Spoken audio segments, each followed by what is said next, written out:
Alrighty, folks. Hello and welcome to another episode of Getting in Trouble with John Theodore. My name is John Theodore. Got BDelpTV on today.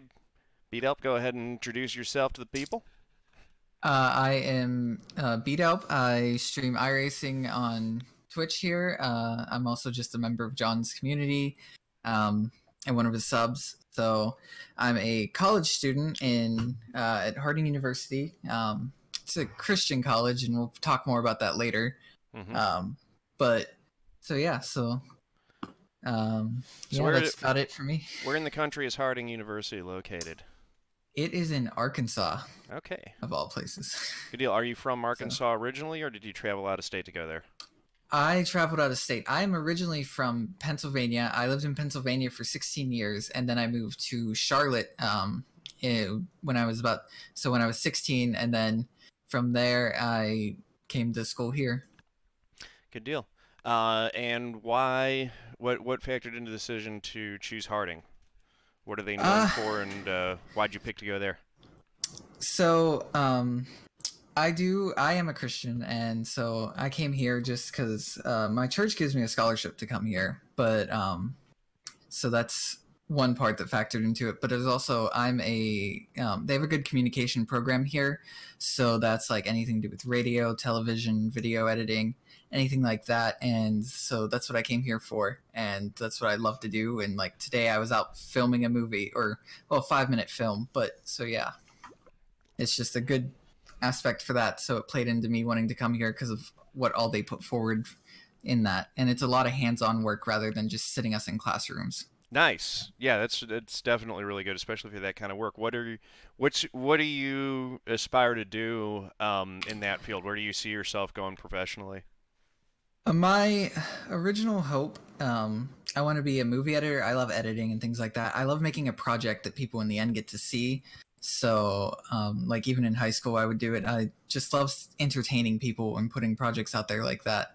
So that was my original goal. But then as it's come along, I've really loved getting into sports broadcasting and things like that. So like I've been directing, we have a television station here that does all of our college sporting events, and I've been directing there and working cameras and things like that.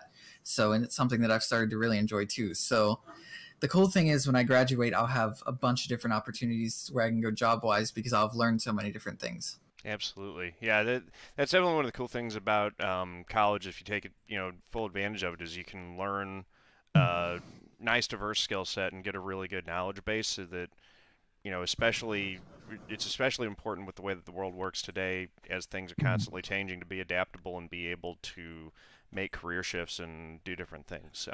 Learning how to learn, I think, is one of the biggest things that you can learn from a good education, get a good foundation.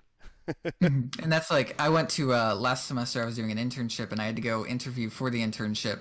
And I gave them my resume, and they saw it because I've made myself so diverse in what I do. They hired me on the spot for that internship because of just how diverse I was and how much I was willing to learn. And that's something I think a lot of people, especially nowadays, they want to focus on one thing and that's all they want to do their life. But that's not how the world works. You don't typically get that. So making yourself more diverse gives you more opportunity to find and make your way through life. Yeah, for sure. So let's jump in first on the topic that you wanted to discuss. You sent me an article earlier about Donald Trump canceling an Obama-era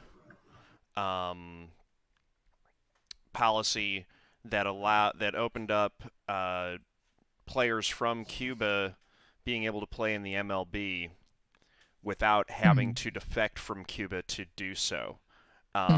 So talk to me a little bit why that one in particular stood out to you, your thoughts on that. So for me, it was something that I had been like reading about, and it kind of confused me on what his reasons were for not wanting to do it, because his reasons were that they don't want money going to Cuba or anything like that.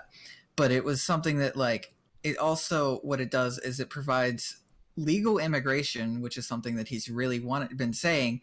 It gives them an opportunity to come here legally, for one, and be able to do everything they need. But it also helps shut down human trafficking in a way, because a lot of those players are either smuggled over here with human traffickers or they have to defect over the seas. And I was just like, that's something that to me I thought was weird, and wanted to hear your opinion on it, and hear what you had to say about it, because it was just something that I was struck dumb while reading why he did that. So, I mean, it honestly doesn't surprise me that he did it. It seems like, and I'm probably this is not going to be a popular opinion with a lot of folks, but I really do feel like, and this may be just dead on. There may be a lot of folks who watch this who are like, heck yes, that's why I voted for him. That's exactly what I want him to be doing. But it really feels like there isn't a specific ideology or strategy driving anything that Donald Trump is doing. It really seems like that everything that ultimately his position is anything that Barack Obama did, he's going to undo it. Whether it was a good idea or not, it's just a matter of undoing and unwinding the legacy of Barack Obama. And I really do get the sense that the reason that the specific vitriol is tied behind that is because Barack Obama was America's first black president, and Donald Trump has a history of racism, through his family businesses against black people. And I really do think that he is ultimately driven. When Barack Obama was elected president, he was the one who started the entire birther conspiracy, saying that he was illegitimate as a president because he wasn't actually born in the United States, which turned out to be completely false. Yeah. So I really think that that's a lot of what's driving it. Now, I do think that there is some of that because, his family engaged in racist and discriminatory housing practices in the, more with his father's business. He himself took it upon himself to take out an advertisement calling for, I believe it was the death penalty. I want to make sure I get my facts right on this, but I think it was the death penalty for the Central Park Five, who it turned out were innocent of the crime that they were accused of. But he didn't want to wait around for the courts to do their process. He took it upon himself to use some of his wealth, inherited wealth, to take out to pay for an advertisement in the paper specifically attacking them. And it just, so it does seem like that throughout his history, he is specifically targeting racial minorities in a specific way. He launched his campaign targeting Mexicans and target. He did it under the auspice of targeting illegal immigration, but specifically framed it in such a way as if Mexico was sending people over. It's not that these people are choosing of their own independent volition to leave Mexico or their country of origin to come here because they like our way of life and want to share in our economy and the way that we do things here, that they prefer that to the country that they're leaving. No, it's that Mexico is gathering up people that they don't want and then sending them here. This is clearly a false dialogue that he presents that frames immigrants coming across the southern border in a very negative light, and unfairly smears them in contrast to other immigrants. So I feel like that his attacks against Barack Obama, America's first black president, are in the same vein. I feel like he is doing everything that he can to undo every single policy that was enacted under Barack Obama for the purpose of attempting to whitewash and erase Barack Obama's legacy from American history. I think that seems to be, if there's one objective that he has, it does seem to be that, and I think that this is in the same vein because I don't. Basically, what I'm saying is I don't think that there is any specific ideologically driven where he's looking at it in a sensible manner and saying, well, there are positives to this, but we think that in the interests of playing geopolitical strategy and trying to, you know, navigate, our different strategic interests globally, we think that barring Cuban citizens from playing in Major League Baseball is going to help us out in some kind of way. I don't think that there is a sophisticated policy thought behind this. I really do think that it comes down to this is something Barack Obama did.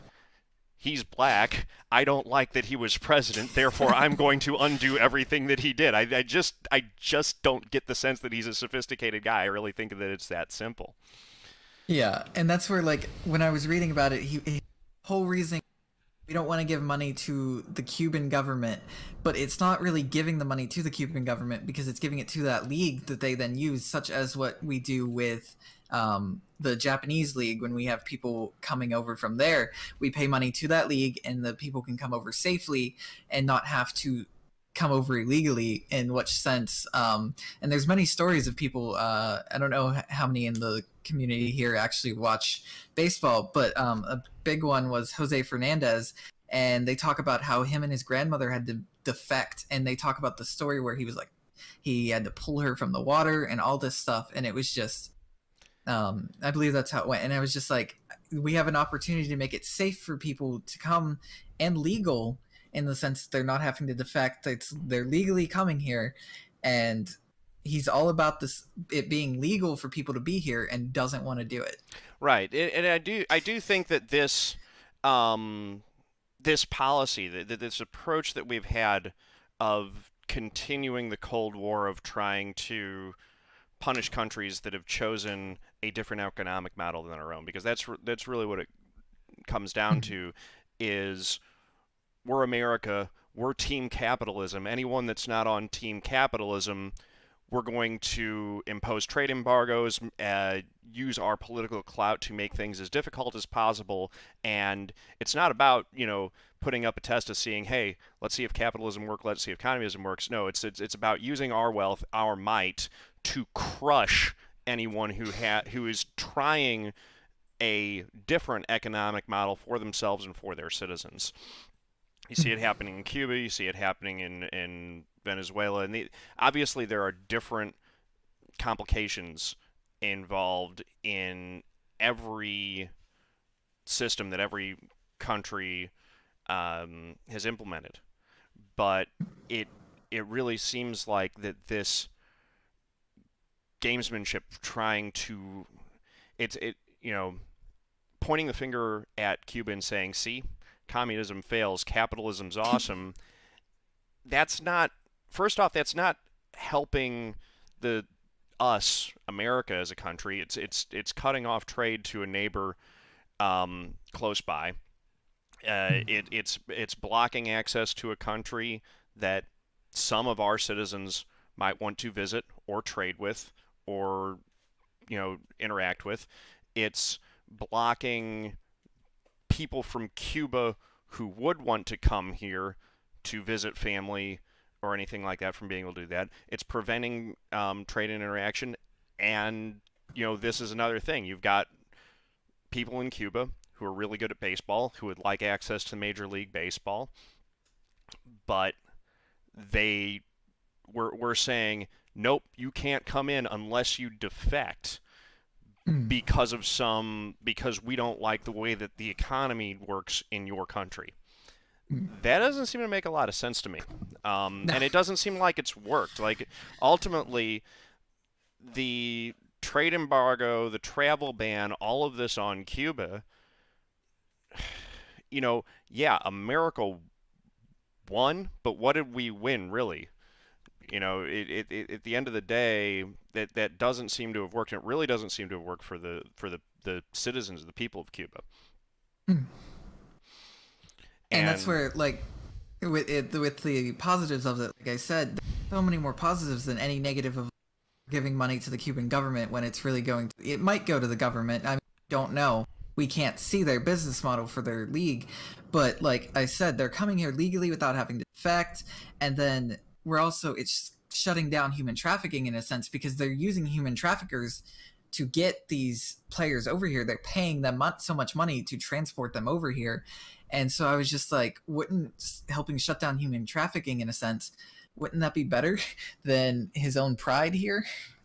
Of course, it's a lot better, but yeah, no, it is, but that I don't think that that's the way that Trump thinks. You know, they're a subset of the human population who don't think about the greater good. They only think about things in terms of what's good for me, and who cares what happens to anyone else. And unfortunately, we've elected someone who thinks in that manner and has that mindset as president in the most powerful country in the world, which thankfully hasn't resulted in any disastrous consequences yet, but history has shown that if that runs out too long, that can have real disastrous consequences. So hopefully we don't end up seeing that. Yeah. But yeah, there seems to be no upside to this. Okay, you're gonna deprive the so I think that 25%, if I read the article correctly, 25% of the money would go to the Federation, which is ultimately a government organization, which makes sense, being that it's a communist country, and under communism, the state controls the means of production for everything, in this case, including the baseball. And again, let's do an honest comparison of the two models. Under one system, in both systems you have professional baseball. All right. In one system, the organizing body of baseball is owned by the government, run by the government. And in both systems, the government, when we're talking about the government, what we're talking about is the official representation of the will of the people, ultimately. Corey, thanks for the host. I've got the alerts on this time. I don't usually have it on, so for those of you watching YouTube, there are going to be alerts popping up. I'm still working on exactly the format with this, but so under one looking at the Cuban model first, again in simplest terms as best we can understand it, but you have the government. Or in both systems, rather, the government acts as an agent of the will of the people, right? Theoretically, if you have democracy, which you can have operating, as Karl Marx described it, communism is not supposed to be done by totalitarian regime or by military takeover. It's supposed to be something that's chosen democratically by the people. Again, as I understand it, I actually have not read Karl Marx, so I haven't gone deep into the manifesto. But in basic terms, you have the government in our system or in a communist system. In both systems, as long as it's a democratic system, the government is acting on behalf of and representing the will of the people. It is a public entity, and it is so you're talking in general. You've got the government as an organization that is ultimately accountable to the public. So in the narrow case of professional baseball, you have the organizing body is accountable to all citizens, as opposed to in America, under capitalism, the organizing body is owned and run by capitalists, individuals who are extremely wealthy, who have decided that in addition to having a yacht and a private jet, they would also like to own a baseball team. And then the different people who are wealthy enough to own a whole lot of other things and a baseball team get to make all the decisions about what happens, how much players are paid, what the rules are, whether or not the players can use steroids, all this kind of stuff. Unless the government steps in and tells them, hey, baseball, because we do have a slight stake in this, you're going to, in this one instance, we the government are going to call all you people before Congress to answer, and then we're going to tell you that you need to start testing for steroids. True racing, I will be racing later. This is a just chatting segment where, because especially during practice, often get into political discussions and stuff like that. I felt like it was imbalanced when it was just me with all the audio and video talking to people who only had their keyboards to respond to what I was saying with if they disagreed with me. I wanted to get things on a more even platform. And so we're trying this out where once a week I bring in a viewer and we talk about whatever's on our mind. So if anyone would like to join the discussion at some point in the future, message me privately in Discord. That's the best way to get in touch with me. The link to my Discord is in the description below the video, or you can go into my Twitch channel chat at any time, hit !Discord and get the link there. Join that, then send me a private message. Let me know that you'd be interested in coming on the show. I'll put you on the list. All right. The floor is yours. I talked for a whole bunch there. I mean, that was I mainly with that because I had mine like I just thought that there was no sense in it. It made no sense to me in any why he would cancel something like that because, like I said, it just there's too many positives that I feel like it would be something that would be big for his platform and for him to in his campaign that he was able to do that. And I could not understand a good reason for him to cancel that. And that was just something that like I had read multiple articles on it when it came out, and I just couldn't fathom it at all. So okay, so you told me in chat before the show you're 20 years old now, right?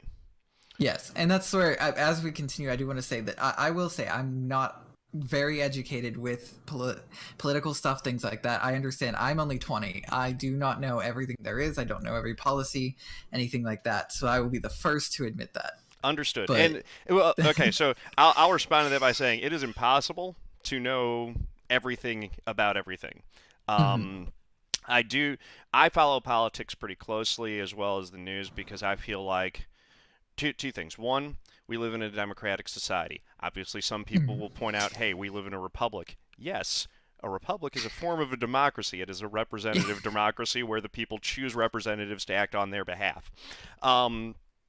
Two, so we live in a democratic society.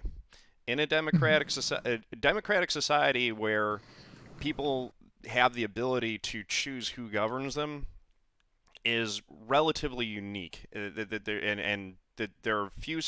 We take it for granted now because especially since World War II, since the turn of the century, most of the developed world has converted over to democratic societies of one form or another. So it seems like, growing up today, I was born in the 80s, I think you were born in the 90s, we kind of take for granted that, oh, yeah, of course, everyone lives in a society where you're not ruled by a king or an emperor. You get to vote for who you rule, who makes the decisions that impact your daily life. But if you look throughout the history of human time, that hasn't been the case. This is a relatively unique thing that we get to live in. Point two is that as a citizen in a democratic society, in contrast to monarchical society or despotism, we the citizens do have a responsibility to hold up our end of the bargain on that and be informed because we are decision makers. If you're living under the rule of a king or an emperor of some kind, any kind of despot, then you have offloaded. And I understand that some people might want to live that way. There is some kind of appeal, I guess, to the idea of saying, you know what, I just don't want to deal with all that. Just tell me what to do, where to be, and what I need to do, and I'll just walk around living my life, and I'll just leave the decisions to other people, and that's fine. I'm not going to live that way. I think that as a citizen in a democratic society, I have a responsibility to stay informed on the issues because I don't take for granted that just because we live in a democratic society now that's always going to be the case. The democratic society does require more and does ask more of its citizens. So I encourage you and everyone else to to stay informed and keep up to speed with things because you are asked to weigh in every 2 years for, at minimum, every 2 years for choosing your representative to Congress, every 4 years for who our president's going to be. As well as each senator is serves a 6-year term. So you're 2/3 of the representatives, you're also voting for a senator, and then there's also local and state races and things like that. So keeping up to speed, keeping informed, is a big part of that. So Ace Palette says, how does one stay informed? We fortunately we do live in in the digital information age, where information's a lot more available than it has been throughout human history. I always refer to the internet as the single most democratizing invention since the printing press. The printing press, for the first time, really enabled one-to-many communication. The internet enables many-to-many communication.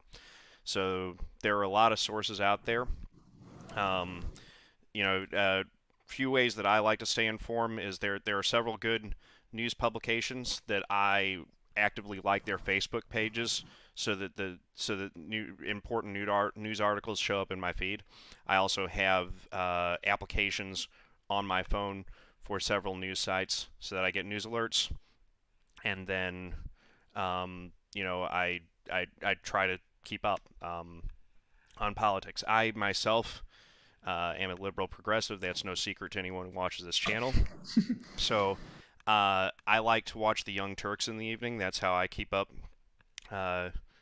with political issues that are relevant to me in terms of my lane. But I also feel like they do good fact-based journalism. Obviously, they come at it with their own perspective on things, but they tend to cover stories that are relevant to me in terms of the decisions that I'm going to be making, and keeping up to speed on news stories that are relevant specifically to the vein of politics that I'm following. Okay, so long-winded thing. I wanted to get back to the question. Along with the media thing, though, I do want to say, yeah, I feel make sure you do look at multiple, because we actually we have a news station here where we do local news and sometimes national news if it's big enough, and it all comes down to a writer. A writer is going to take some different sources and they're going to write how they want and what that station feels. So make sure you don't just watch the news to stay informed either. Make sure you're also looking at different sources, because every person has their own bias within them and no one gets rid of it absolutely. entirely. No, that's totally true. That's a big thing. I tend to, let me see. I used to have a CNN. I think I got rid of the CNN application on my phone, but I have, what do I have set up for alerts right now? I think I've got New York, but I get New York Times, Washington Post, CNN, The Guardian, Democracy Now. I've got an array of news sources, and if the other thing that I always have is if a particular story is one that I want to comment on, but when I initially look at it, it looks like this looks too good to be true. This is speaking to me in a way that makes it that seems to be something that that I would want to be true because it's too juicy of a thing to attack the other side with. Let me make sure that this is actually accurate before sharing it out. So it's important to do that fact checking. I do seek out unbiased information. Although I do think that there are few writers or news organization that truly pass any form of an unbiased purity test, I guess is what I want to say. Everyone has their own biases and everyone comes at things with their own perspective. What's important to me when I look at journalistic sources, when I look at journalistic outlets, is are they willing to put their are they willing to let the facts lead and and allow their bias to take a back seat and let the facts lead first and then follow in with their bias if they want to put commentary on after the fact. That's what's important to me in that. And that's where the news broadcast professor here is actually a producer, and so I'm taking a podcast news class right. I get articles in the morning, and I have till 3 p.m. to get this article wrote for it. And the first thing she taught us was about bias, and that it's rarely anyone has any bias. Every station nowadays, it used to be that if you showed bias in any media, that you'd lose credibility. But in today's day and age, it's not exactly that way anymore, where different stations have their own biases set, and so certain, because they only want certain people to watch them at this point, and that's how they really get over now. And it's kind of sad that media has turned this way, and that news sources have turned to showing their bias now rather than hiding it like it used to be. Yeah. So sorry, I just had to update. One of my viewers pointed out that I was on was on iRacing. I thought I set it to just chatting when I started this, but apparently I didn't. I do try to do that. So yeah. So one of the big things that I think is often underrated that you learn from good college education and that you're supposed to learn in school in general is the ability to parse fact from fiction when taking in information from multiple outlets. The ability to, have that degree of skepticism when you're reading an article to say, hey, is this properly sourced? This seems like it might be too good to be true. Having those red flags go off in the brain to let you know that you should do more research before just assuming that this one thing that's confirming a bias that you already have is fact and taking it and running with it. And I think I do think that there has been an assault on the truth as news organizations have become increasingly corporate and increasingly privatized, that there's a bias towards entertainment and a desperate scramble to get views to generate advertiser revenue dollars, as opposed to focusing on what is supposed to be the role of journalism, which is informing the public and giving the public information that is going to be most important to them when they are making key decisions at the ballot box. That understanding like how this fits into the role of journalism in a democratic society, which is that we have the freedom to make our choices at the ballot box, but in order to make educated and informed decisions, we need to be up to speed. It's not just that our representatives and the people representing us need to be informed on the issues of the day. We, the voters, need to be informed on the issues of the day so that we can parse out and just make an informed decision between the different options who are running to represent us, who is actually speaking to the issues of the day in an intelligent and informed manner, who is going to be able to take in new information as it comes out and make thanks for that follow. And make intelligent and informed decisions. What's going. So the role of the news media and journalism in that environment is not to entertain us, but to inform us on what's important and what's relevant. And those. So I do feel like that over the years we've gotten away from that. News media has gone increasingly more towards entertainment and confirming people's inherent biases as opposed to what their real role should be, which is giving relevant factual information to the public and being a check against power, So another thing that I was, and again, and part of the reason why I liked Young Turks is it's not just that they come at things from a progressive bias, but I do think that they call out and point out specific things that are flawed with the way that mainstream media is done. One of those in particular is that you do have a lot of reporters in the mainstream media who write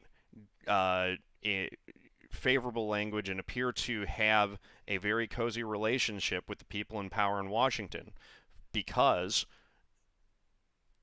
when you say positive, I mean, it's a natural thing. If you say positive things about someone, you're going to gain access to them, and with that increased access, you're going to be able to get exclusive interviews and things like that. If you're the journalist who's getting exclusive interviews for your network that drive views and drive coverage, then you can work your way up in the organization.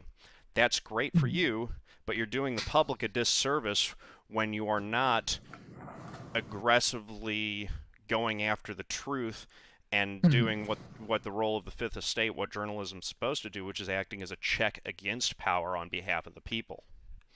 And another thing that I want to see, I actually want to do a study on trace all of the heads of so like the main executive of all these different companies, so like Fox, NBC, CNN. I want them to go to the top, and I want them to see what way that person favors, and then I want you to track how they put out the candidates each year and what they show of those candidates, because I'm 100% sure, well, I'm 99% sure that if you go with you track that, whoever they favor, that's how they're going to show favor to those people on those broadcasts, rather than it being unbiased anymore. Mm-hmm. And so that's something that I want. Like, I wish there was there may be a study. I'll have to look for it, but that's something that's always intrigued me.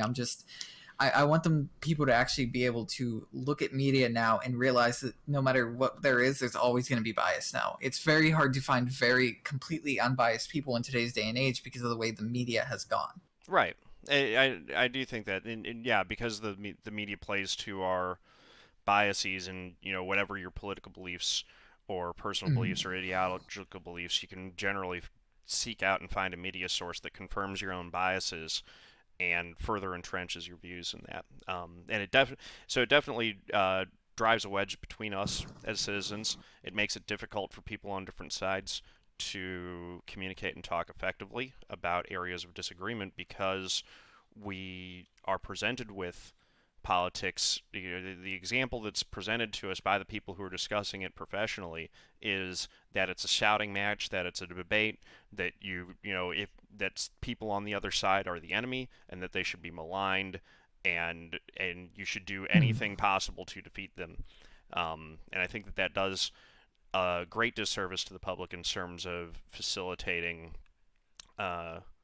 constructive debate. And I do think that it's led to the situation we're in now, which I said it before, and I still think it remains true, that the most accurate way to describe the State of the Union in its current state today is that we are in a state of cold civil war.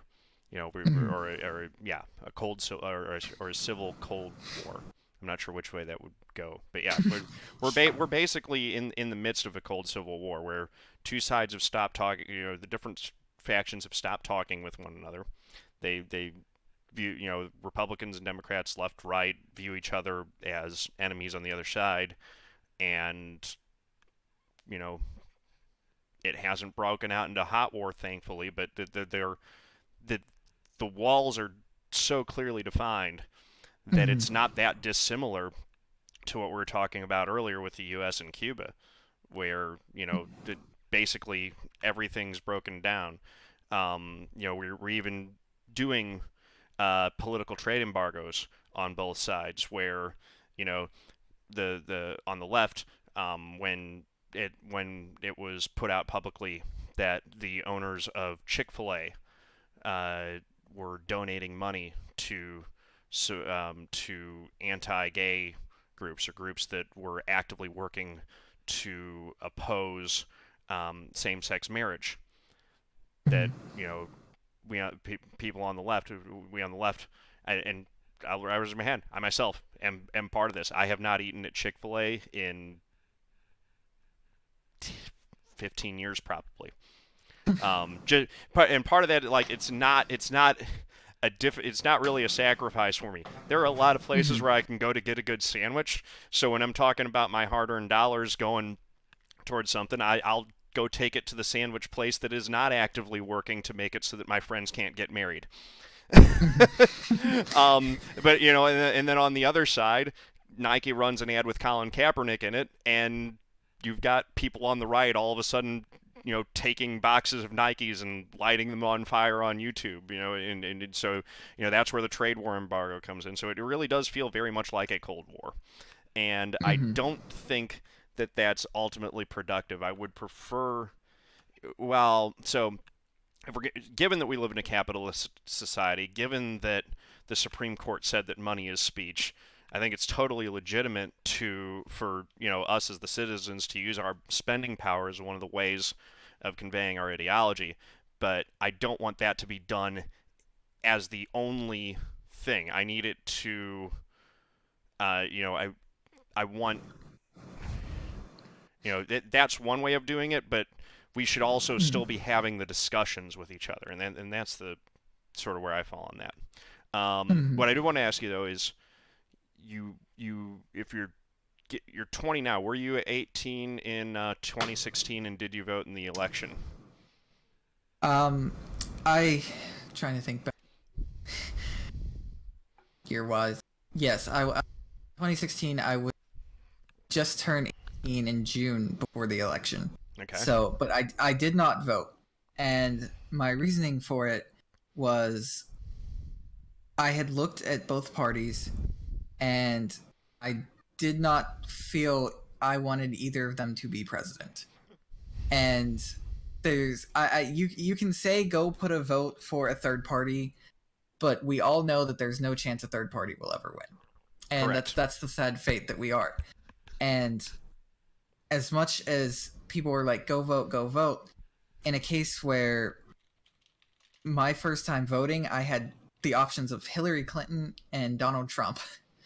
That is something that not a very good candidates. And then I just one the Hillary Clinton thing, the emails really put me off.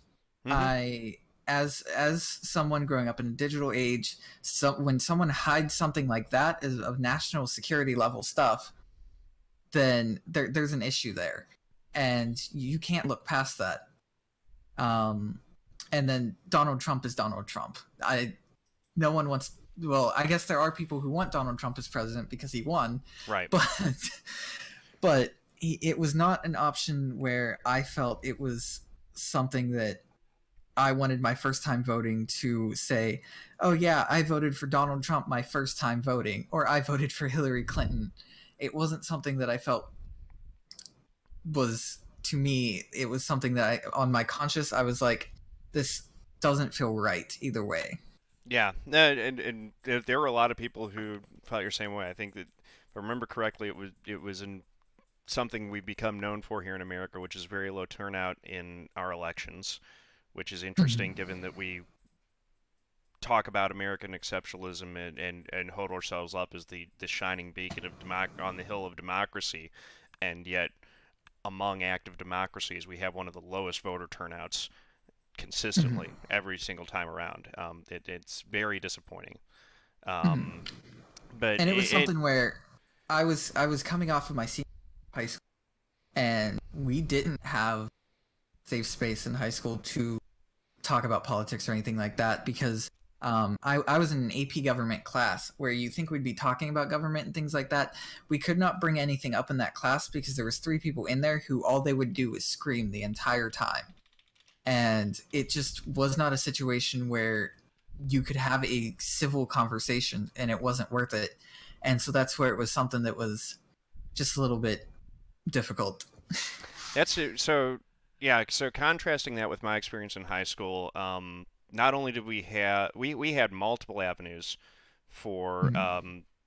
political discussion. So I was in the Young Democrats group. There was an active Young Republicans group as well. We also had Youth and Government Club where I was only involved in that my freshman year, but where we all actually took a trip down to Jefferson City, which is the state capital here in Missouri, and did a sort of mock convention where it was different youth and government teams from all the different high schools around the state, participating in all three branches of government, held a mock election where someone from our high school actually ended up winning and being elected governor for the whole thing. I participated as a trial lawyer on the judicial branch. It was very interesting. So, it's was that a private or a public high school that you went to? It was a public, low class, public high. Mm-hmm. Most of the people there, the poverty line down there, it was something that was more difficult, and so that was something where most of the people, the kids there, they didn't speak about politics at all. The ones that did, we were all in an AP government class.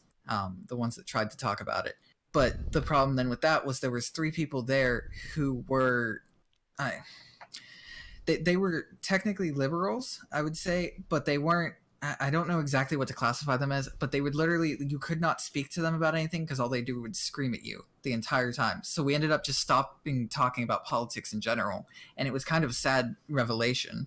Your teacher must have been really disappointed to see it devolve to that.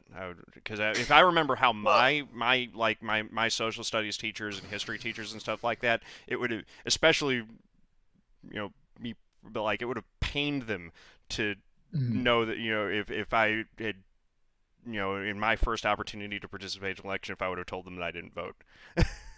mhm. um, And well, the thing was, our school system, it was actually very terrible.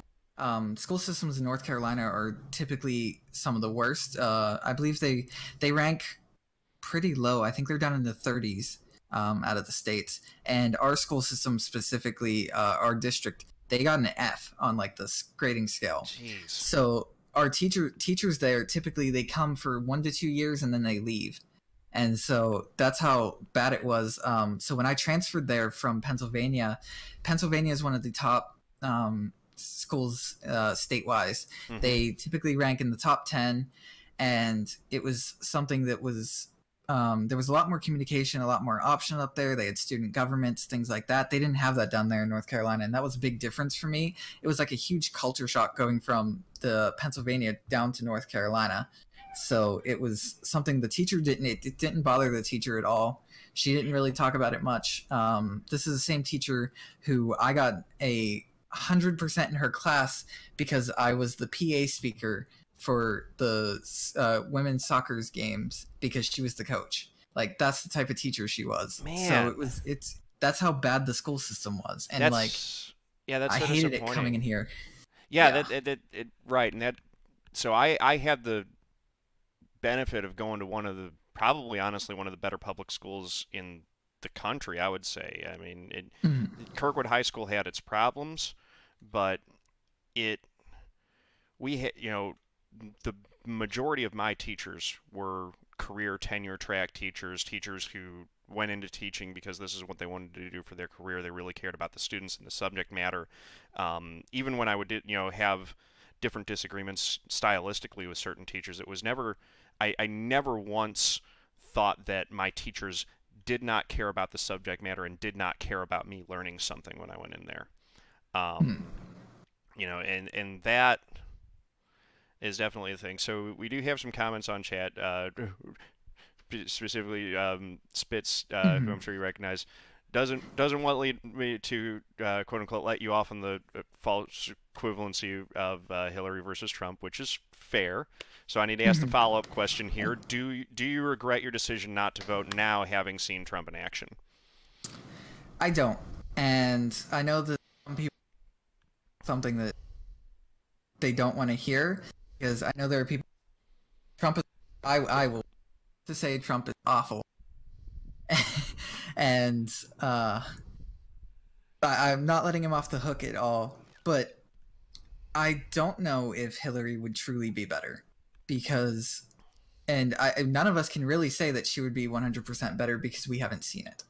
And, but the thing is, it would be different, but it could be the complete. We may think it's better because Trump has been so bad, but it could be bad in another sense. Where Trump is swinging one completely random direction, Hillary could narrow it down more and she's definitely smarter than Trump is, but it could definitely go horribly wrong easily too, especially with, like I said, her track record of keeping things secret and things like that. That's not something that we need in our country, because that gives us so many security risks and different things like that. Do we really want our president posing even more of a security risk? And I'm not saying Trump isn't, but we'd have someone who's proven to be it, is my thing. Well, okay, so here's my response to that. First off, this election was historic in a number of ways. One of them was that we had the two least popular candidates since we have had polling Mhm. to determine popularity that have ever run in the general election.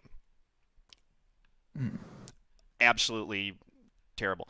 I do think that so I come out of the Bernie Sanders wing of the Democratic Party, where this was the first Mhm. time that I got super active and engaged, and actually, I actually made, I think, 5 trips to Iowa in advance of the first caucus in the Democratic primary to canvass in the snow in the middle of December in Iowa because I to get the word out about Bernie Sanders and his campaign, because for me it was the first time that I really felt like I had a candidate that was speaking to the issues that were important to me, that was that was not representing wealthy donors and corporate interests that were out of touch and out of step with most of the citizenry, that he actually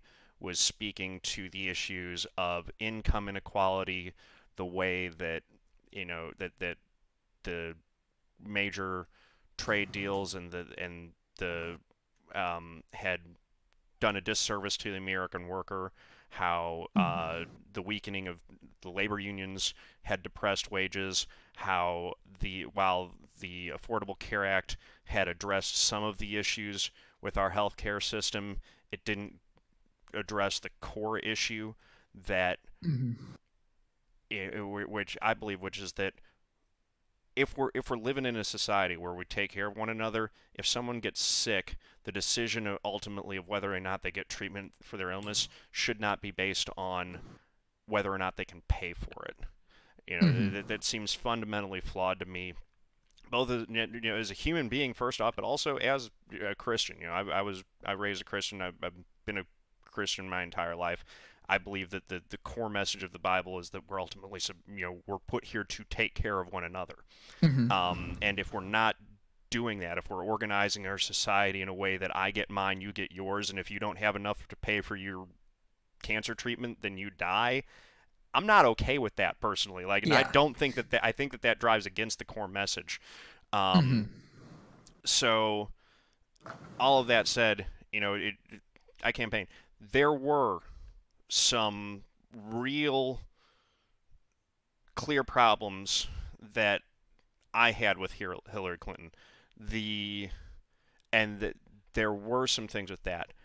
They paled in comparison to the issues with Donald Trump. And I do think that while she wouldn't have been a perfect president, I do think she would have been materially better in a number of significant Mhm. ways than Donald Trump. For example, the crisis right now at the southern border, where we have children being separated from their families and being locked in cages, that wouldn't be happening. Hillary Clinton and Barack Obama both. Barack Obama had the title of deporter in chief. It's not like he was soft on immigration. So Mhm. it wouldn't have been an open borders thing, and I don't know that we would have had a vastly compassionate way of dealing with immigration. I do think that we need a better structure and a better plan to address the real ways in which the geopolitical landscape is changing, and have an organized way of dealing with the influx of refugees that are coming from countries that are ravaged by uh, different gangs and militia groups and things like that, where people really are at risk.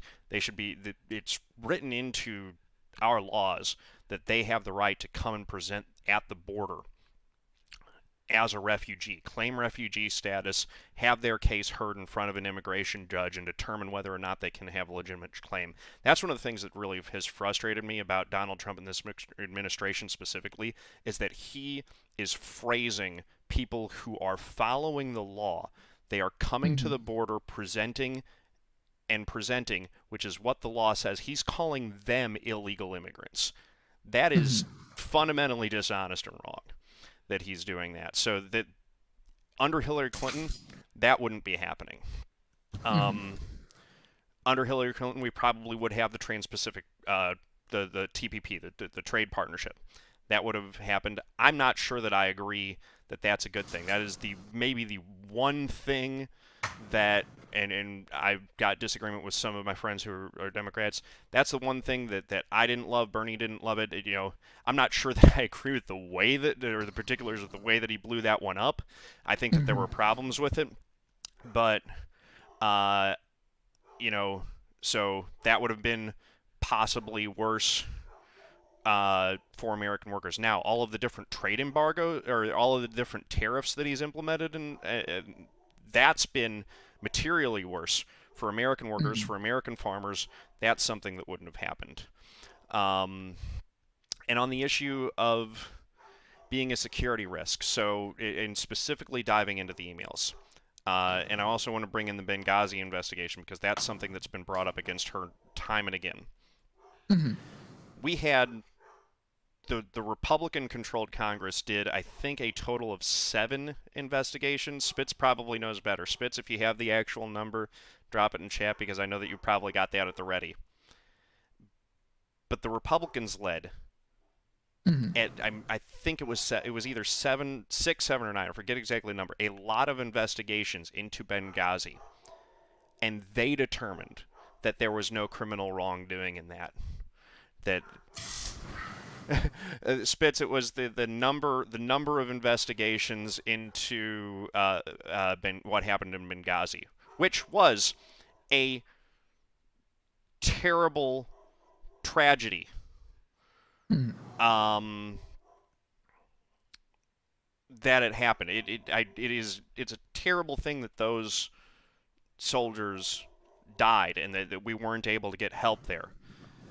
Mhm. But to create and to continue to perpetuate a conspiracy that the help didn't arrive because of some malicious intent on the part of Hillary Clinton, I think is irresponsible at this point with the number of investigations that have gone on into that. And I don't want. Yeah, I do want to. I don't. I'm not saying I'm not saying that you're saying that. because of That her. was Yeah. yeah. But it's who there was so many things that went into those investigations that none of us know the full details of anything, and that's the way our government works, sadly, that we don't get the full truth about exactly what happened, what's been said, anything like that. But as a common person who saw those things and saw some of the way things went down with different meetings with Bill Clinton, especially meeting with people, that it's something that for me it just kind of puts you off as like a younger person seeing this go down. Mm-hmm. And so definitely the younger generation that's coming up right now does seem to be more politically literate and to have a definite rejection of neoliberal politics as they were conducted through the 80s and 90s. There's definitely a movement and a pushback against that from young people from all kinds of backgrounds. Uncle Rico asks, is it reasonable to tell those refugees that they have to go to certain checkpoints to seek asylum? I do think that's reasonable, and to my knowledge, that is exactly what the people claiming refugee status has been doing. That was the entire plan of that caravan that uh, Donald Trump was pointing at and characterizing as if it were some kind of invading army. All those people were doing was they were coming here in a group to present at a checkpoint seeking asylum. That's exactly what they were doing. So I do think it is reasonable. We do have established places along the border where they can come present for asylum. The way that it is written into U.S. law currently is that you actually have to come to the border and present in America your claim for asylum. You can't do that in another country. You have to come here. You can't do it at an embassy. You have to come here and do it. That's what the law is right now. The sad part with that, though, I was reading about it the other day, actually, it's so backlog, especially government shut down the case. Sorry, you're Yes. cutting in and out. Start again? Can you hear me now? Is it working? Yeah. Is it better? Okay. But the sad part about the refugee thing, or asylum, is that we're so backlogged here in America. And I was reading about it the other day in a specific case where there was a mother and two daughters who came here from El Salvador, and they were escaping gang violence, which they are allowed to do. That is how we accept people if they are escaping gang violence or things like that. That is one of the things that we allow them to come here for. Mm-hmm. And they were so backlogged because of the government shutdown that they have the court dates have been getting moved around and things like that. That the daughter, she had an 11-year-old daughter, and there was an older one. I think she was like 14 or 15. And the 11-year-old daughter, for some reason, wasn't on their case with them when they went to court the one day. And a few days later, they got a letter stating that the 11-year-old was to be deported for missing a court date because an interpreter gave them the wrong day. And it was something that, because of the us being so backlogged, that they determined that it was an issue that happened because of that, because of a court date getting moved and the interpreter not relaying it. And so that's an issue that they now have to fight. They have, I think it's 90 days or something to get, or 60 days to get the case reopened, before she has to before an 11-year-old gets deported without her mother or sister back to El Salvador, where they escaped gang violence. And they escaped because one of their relatives snitched on a local gang member. And so they started killing their family members. Right. So it's just sad that it's come to this point. It is, and we have not.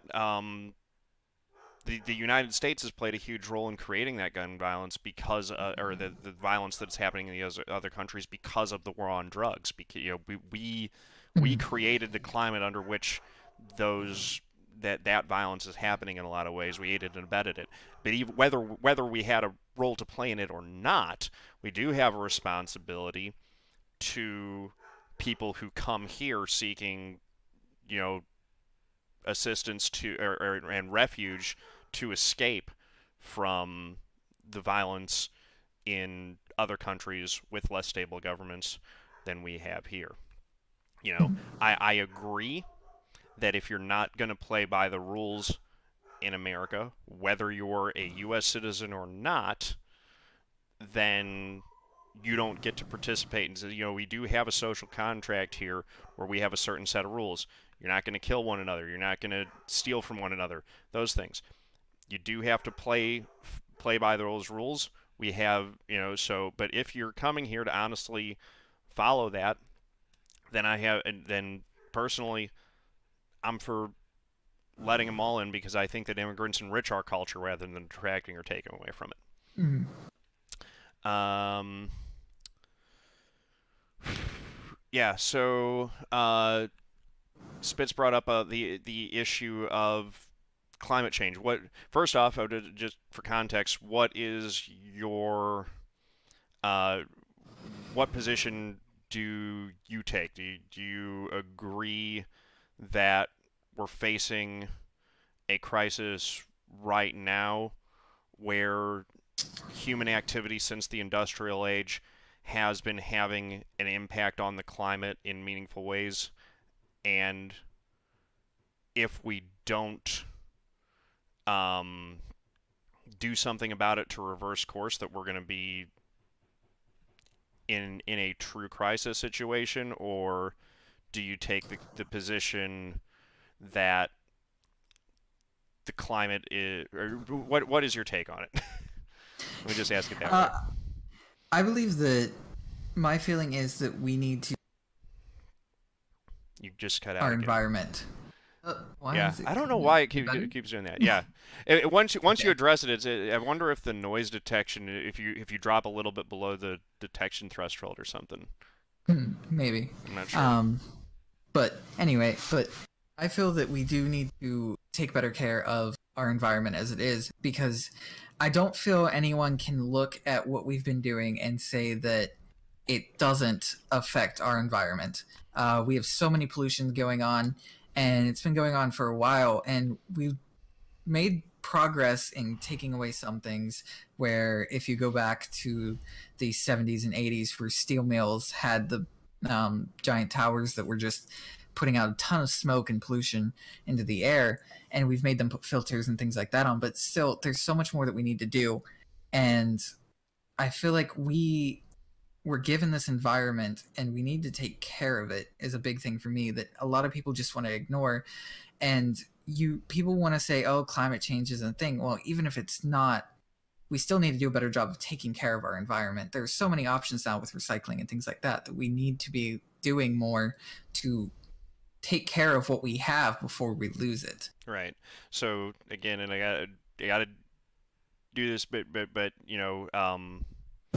I don't want to feel like you're being attacked, but I do want to tighten down on this because you made the assertion that they would have been equally bad on the issue of the climate.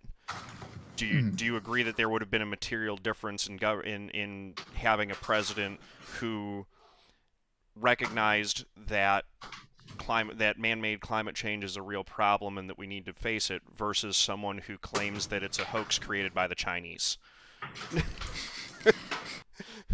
I do, and that's one thing that, again, like I said, there were positives definitely, but another thing for me is uh, part of the reason that as a young person coming up, that was speaking with other people, yeah, other people my age and things like that, is there are a lot of people who just say words nowadays. A lot of politicians just say words, and we need people who actually do actions. One of my biggest things is actions speak louder than words, always. Mm-hmm. People can say things, they can say whatever they want, they can acknowledge things, but if nothing is ever, if there's no foot put forward to put actions into it, then then how do you know that that person's being serious? So I like when people put actions first. If someone does an action, um, say there's a candidate who starts doing all these different things for the environment, then that's going to make me think that this person actually fully believes this. They're not just saying it. Because So what do you think about Alexander Ocasio-Cortez and the Green New Deal?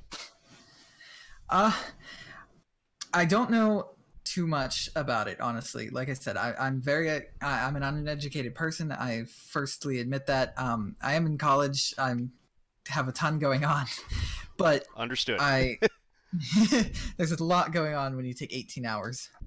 So I remember that. I think I took 20 and 22 at one point. yeah, so It's it's a 18. lot. 18 is a very full course load.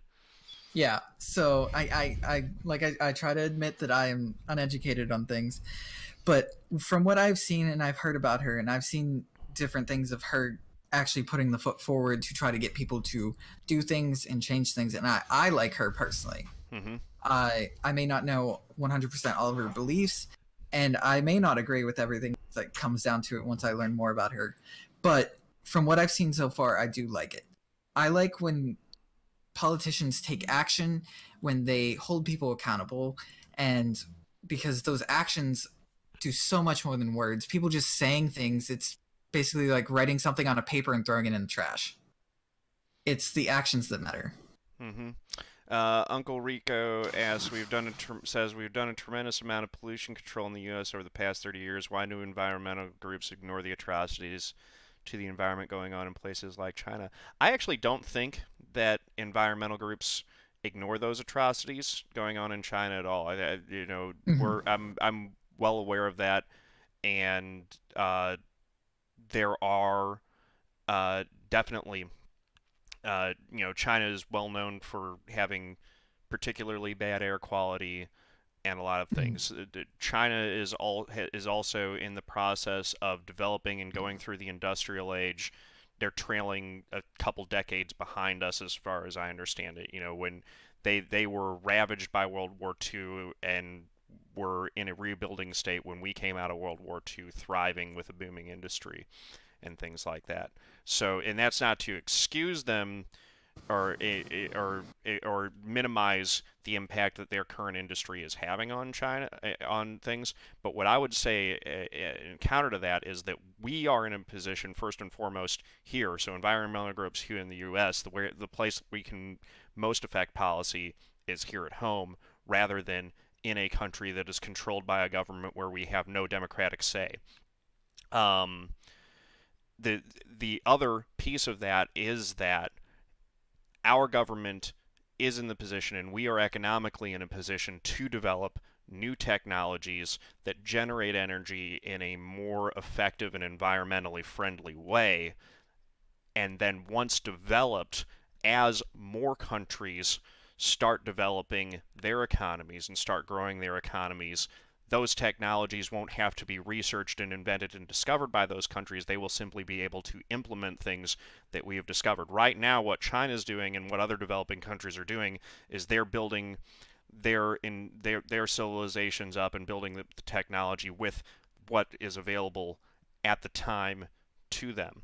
So given that right now a lot of what's available is dirty and not particularly environmentally friendly, that's what they're building their industry with. If we develop right now at this moment in time, if we direct some resources toward developing cleaner solutions and more green ways of generating energy, when other countries start building up their infrastructure, they will have available to them and at their disposal more green energy solutions, as opposed to the dirty solutions of the last century. Do you agree with that? Yeah, Do you have I anything think we want to add to that? yeah, I agree. I do believe that main thing that I do believe it is there are different things You're going cutting in and on. out again. Every time you touch it, it fixes it, and then it goes back. So I just I want I to don't even touch it, so I yeah, don't know. I don't touch it. I just it's working it's now. weird. Maybe just Yeah, up your speaking volume by like not on the computer, but yeah, just the maybe. volume that you're projecting at like 5% seems to help it. Yeah, so but my main thing, I do believe that we do the environmental groups here, we do acknowledge it. We actually in my I take a storytelling class here, and the one of the funny things about it was he showed us a picture of they put a wooden statue of cows in China on a hillside, and someone took a photograph of it, and it became like the story, the main picture for environmental groups, because in the background it was pitch black. It was noon, and it was so polluted in the air that it was pitch black. And so it was something that I do believe it is acknowledged. And if you look at different people, they say all the time about China having so many issues with it. The problem is, we haven't had anyone really put the step forward to get China under regulations, I feel, when we really need it to happen. So do you think that we move closer towards China implementing green energy policies and putting those things when we pull out of the Paris Climate Accords, or do we move further from that? I think it might actually. Oh, it's kind of difficult to say, for me at least, because I don't know everything about the Paris Climate Accords. So But the Paris Climate, and again, this kind of goes back to what we were talking about earlier with the baseball and Cuba thing. Hendrix Knox, thank you for the follow. Where the Paris Climate Accords were something that was done under the Obama administration. It was an agreement, a mutual agreement, and honestly, not a particularly aggressive one, but it was a mutual agreement between a number of developed nations to altogether reduce their global footprint. America, obviously, being the biggest, the most powerful economy in the world, was the biggest player in that. So our participating in it makes it stronger. Our pulling out of it makes it weaker. Mm-hmm. Um, so I definitely think that again, America's a leader. We lead by example.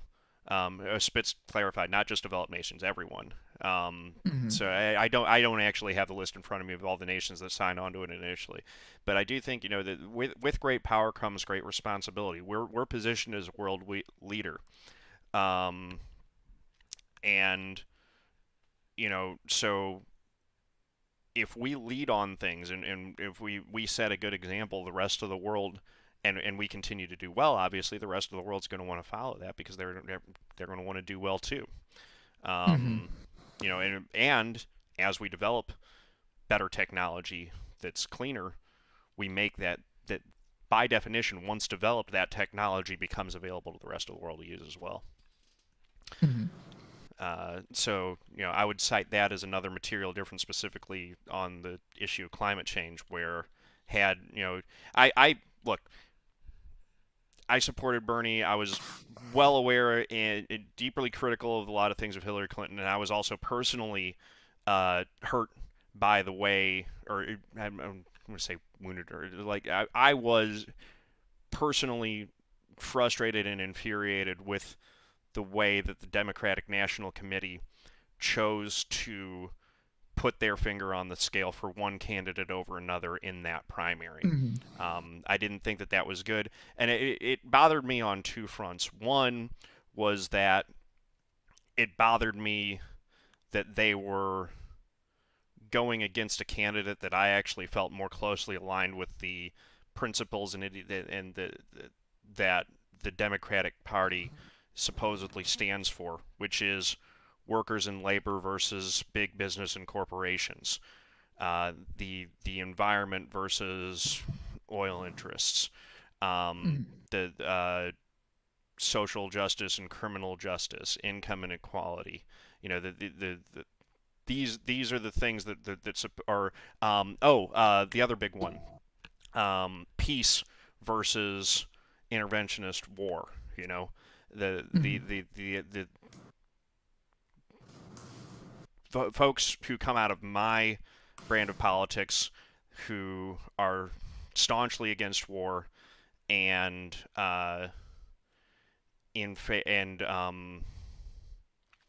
also for workers' rights and labor have felt that for a long time that neither party has represented our interests. And when we had a candidate that was tying back to the a lot more of the FDR style politics, I felt like it was damaging to the Democratic Party for them to be putting their thumb on the scale against that candidate. And I also thought it was damaging to the integrity of the Democratic Party when it came to the general election, because the rest of the country, it's not like everyone couldn't see what was going on. And no, I don't believe in the conspiracy theories that that there was cheating involved, that Bernie actually won and the nomination was stolen from him. I don't agree with that. Hillary Mm-hmm. Clinton won the Democratic primary because more people cast votes for Hillary Clinton in the primary than cast votes for Bernie Sanders.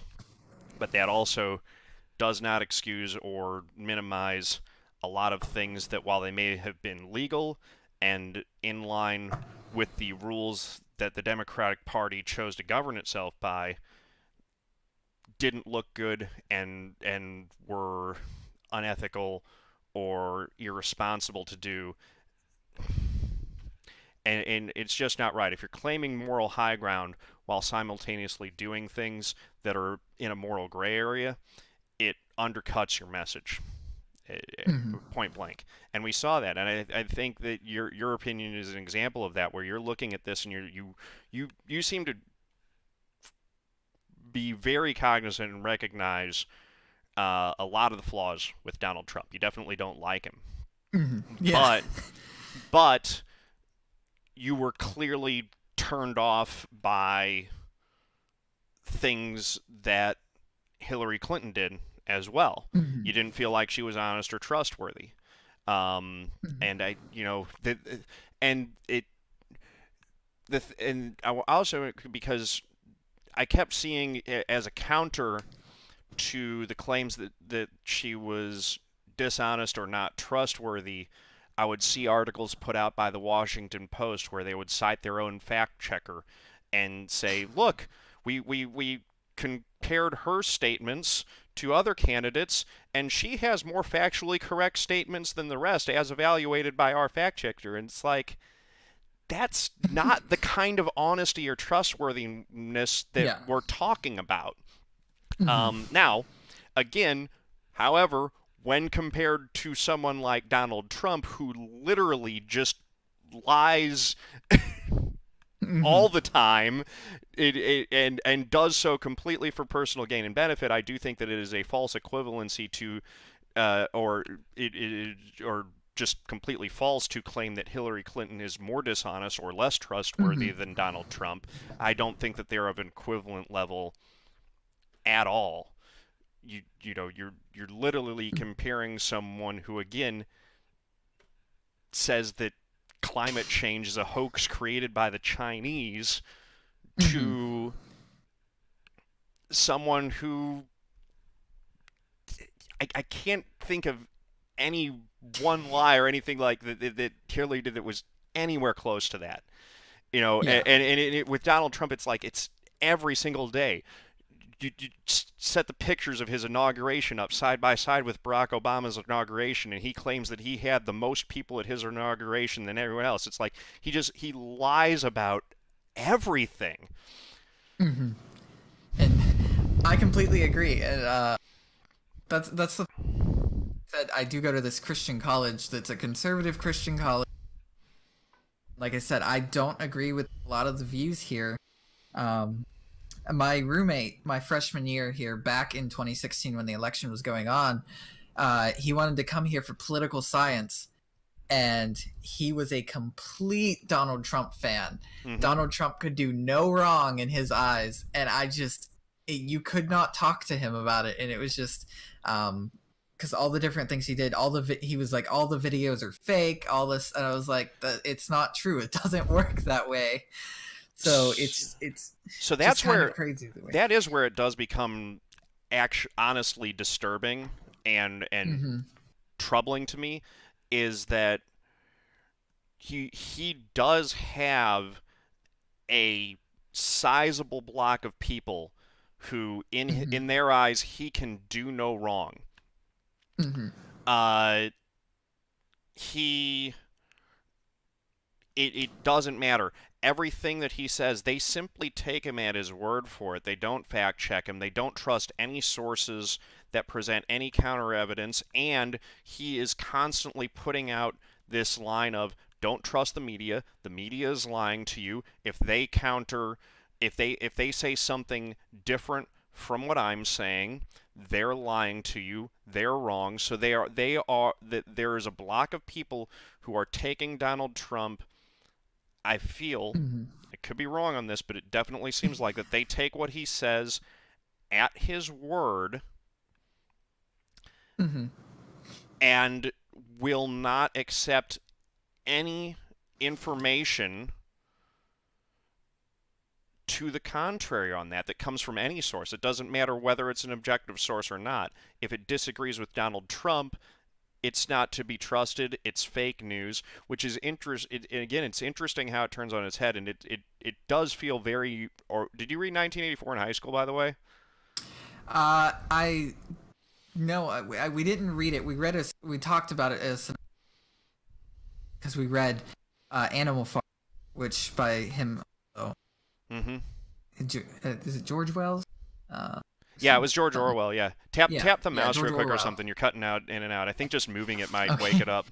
But yeah, But but yeah, it feels very much like Orwellian newspeak, where they're mhm. taking things and they're reversing it. He actually was there was actually a lot of truly fake news, literally just articles that were made up that were put out that were both run in favor of him and mostly attacking other candidates that assisted him during the campaign, and yet he's calling real news fake news.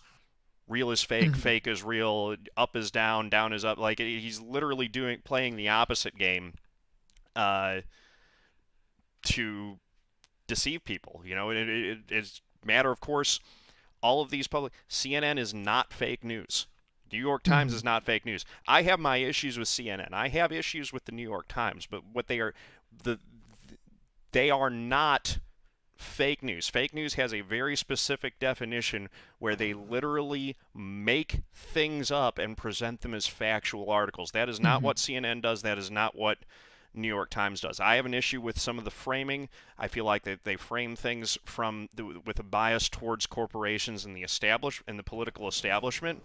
I I and I feel like that does a disservice to journalism. But what they don't do is just purely make things up out of thin air and deliberately Hmm. lie to deceive the public. Hmm. And for it is very troubling to see him continuing to perpetuate this idea that everything that he says is right, and anyone who writes anything factual about that is counter to him, he just dismisses it as fake news, and his followers take that at face value. Hmm. It's a cult of personality that definitely worries me, and it does seem dangerous. I do think that is a threat to our democracy if that continues for too long. Hmm. And my feeling is there has been too much bad this term that I feel if as long as the Democrats don't go with Hillary again, that I feel like the Democrats should win based on Well, all the that's bad things that have happened. I feel fairly safe that it's not going to be her. I I'm hoping. She seems to at least have enough self-awareness that she's not like they threw up a couple trial balloons. She is not running. So I people have said that before though, and then ended up she's not. right. I look. If I'm wrong, I will Oh no, immediately issue yeah. a retraction. If she announces, I do not anticipate her running. I think that I feel pretty confident that she's going to sit this one Hmm. out. We've got a wide and diverse. We have one of the most diverse arrays of candidates that we've ever had in a primary, and I think that the top four in polling right now are all white guys. Like, so most diverse primary field ever. Still four white dudes at the top, or three white dudes or Hmm. four white dudes, depending on which poll you look at, and so it is, yeah, um, Hmm. you know, but yeah, the latest polling, Biden still hasn't announced, but every poll except for the Emerson poll has Biden leading, Sanders second, and then it's I believe O'Rourke in third, and then it's Harris, Buttigieg, and sometimes Buttigieg is up, sometimes Harris is up, but I think Harris is in fourth place, then Buttigieg, and then Warren. Hmm. But I will pay the Democrats time because I do plan to um because it does affect me a lot because I graduate next. So after that, then it's on to I'm out there out of college, and everything directly affects me now in a sense. Depending on what it is, because I'm going to be going for healthcare and things like that. Like, um, I hate our healthcare system now. I don't have healthcare right now. I have Mm-hmm. no health insurance, and I'm a college student who taking 18 hours. I work four minimum wage jobs here on campus, and I don't have health insurance of any kind because of the way that we have it right now. And it's just that's something because I come from a low income poverty line family, so it's something that we can't afford for me to have. Mm-hmm. And so it's just sad that a college student who is out there trying to better his life can't get something that's as needed as healthcare. So if I get something like the flu or anything like that, or if I get strep throat, we'll say something menial, I can't go get the antibiotics for it because I can't afford it, On and strep, that's just nuts to yeah. me. So if I remember, like I was fortunate that I didn't get it, but so strep something, and then uh, what's it? Meningitis is a big one that Mhm. I remember students getting in college a lot. That's really scary and really bad. I was fortunate that I didn't ever come down with it, but I remember that would knock people Mhm. out for a week or two. Um, Mhm. And And I yeah, went with strep because when I was a kid, that's what I had a lot right. of times, and so it's something that like you need antibiotics to really make it from being contagious and all of that. So if I would get something as small as that, I would not be able to afford the antibiotics that I would need because I don't have the health care and I don't have the money to be able to go pay for it or a doctor's visit at that. Right. And now the Affordable Care Act attempted to address this by extending further the amount of time. And now you at 20 years old, even under the old system, I think still would have been able to stay on your parents' health insurance. But Mhm. under the Affordable Care Act, if I remember correctly, it extended the that to 26 years old. Up, you could stay on your parents' Mhm. health insurance up to age 26. Up, So up, that's where something with the, like I said, my I come from poverty. right. Dad, That's yeah, he's a mechanic, doesn't have health insurance, and mhm. my stepmom doesn't have it either. So now that's where I'm Right, out so in the that's the thing. cold. It's like that's where I'm like the Affordable Care Act implemented some good measures, but it did not go far enough to, Hmm. exactly your case is a perfect example of that. You could probably, hey, if you wanted to, you could be used as a political prop. No, I'm kidding. But like your case really is the example of where the Affordable Care Act did not go far enough in Hmm. addressing things, and honestly, that's one of the big reasons why I supported Bernie and why I continue to really like him and support other candidates that are like him advocating for a Medicare for all plan or some kind of universal health care, because unless we actually create that system where we open up Hmm. access to everyone, people like yourself are going to be left out of the system. It's clearly you're you're not in a situation you're in where you don't have health insurance because you're not working hard. You're clearly working hard. Your Hmm. dad works hard. It's just that the invisible hand of the free market has decided that your hard work isn't worth as much as someone else's hard work. And Hmm. because of that, you don't get health care and they do. Yeah, and it's crazy to me that American dream getting up to that next class in terms of wage and stuff like that, and how we talk about college is needed and things like that, but then we don't put the college students in a good situation to make their lives better or to continue that. And it's just something that doesn't, it blows my mind that so much is just left out. Mm-hmm. So Um, it's just mind-boggling to me that we talk about all this time how, oh, hard work pays off, hard work pays off. If you're a lower class, you can work your way up to the middle class and so on so forth. But then we don't put people in the opportunity to actually do that. We make it harder on them to do that, and then the situations where they need things from us, it's not theirs, like healthcare or things like that. right. So, I mean, when we came out of World War II and we went through the 50s and 60s and 70s, we had the longest period of sustained economic growth in this country due to uh, um, sorry, chatting while typing. Uh, so, due to a number of what would be now be termed as socialist policies with the New Deal. So we did a massive infrastructure spend, which created a lot of public sector jobs that were good paying to build the interstates and do a massive amount of infrastructure spending. We also did the GI Bill, which put everyone who had served, put them through college. We also had, at the time, one of the highest, the top marginal tax rate was 91%, and then it dropped down to 70, and it's continued to drop down to where it is now. Um, what is it? Is it 35 or 25% now after the Trump tax cuts?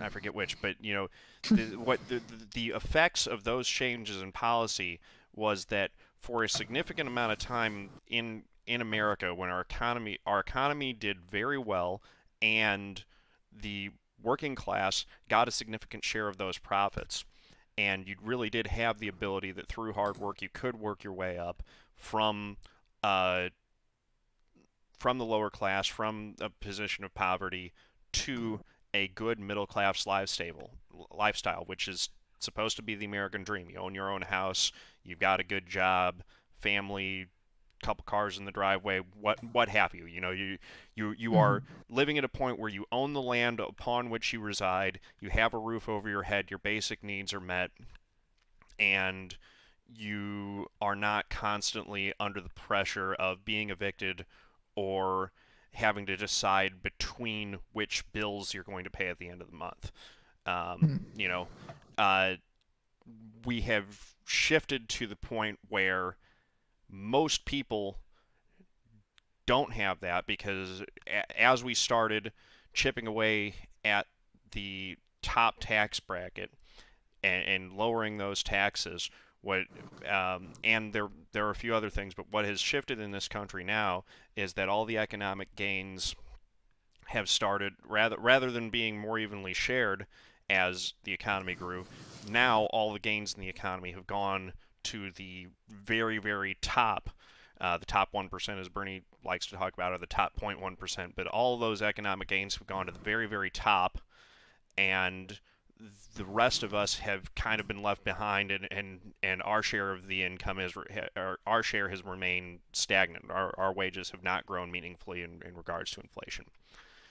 Hmm. And it has made it extremely difficult, even with hard work, to come out of there because all the every avenue to break out of that cycle and go into a better line of work or go into a better income. First off, it requires money to access. You also have a Hmm. lot of money to access your basic means, and then the so you're looking at going into journalism, right? Possibly, yeah. Yeah. That's one of the avenues I can go. So there are a handful of jobs, if you're lucky enough to get one of those big national jobs that pay really well in journalism, right? Mhm. But I'm sure you're aware. I'm sure your teachers made you aware. Most jobs in journalism don't pay particularly well. whether Mhm. you're in sports or whether you're news journalism or something like that, most of them do not pay a huge wage, right? Mhm. So, obviously you could break out of that cycle and end up being quite wealthy if you're uh, able to get one of those big anchor jobs on a national network, right? Mhm. But you're going to have to compete against a huge field of people all vying for that same spot. Whereas if you're, say, let's pick an example, Meghan McCain, who is the daughter of a very famous senator, you can just Mhm. walk onto a position on The View without having really done anything to deserve it. Yeah. And that's the thing. When Bernie Sanders talks about a rigged economy, that's really what he's talking about. Is that Mhm. it all even when we're talking about new opportunities to make your way in the world yourself.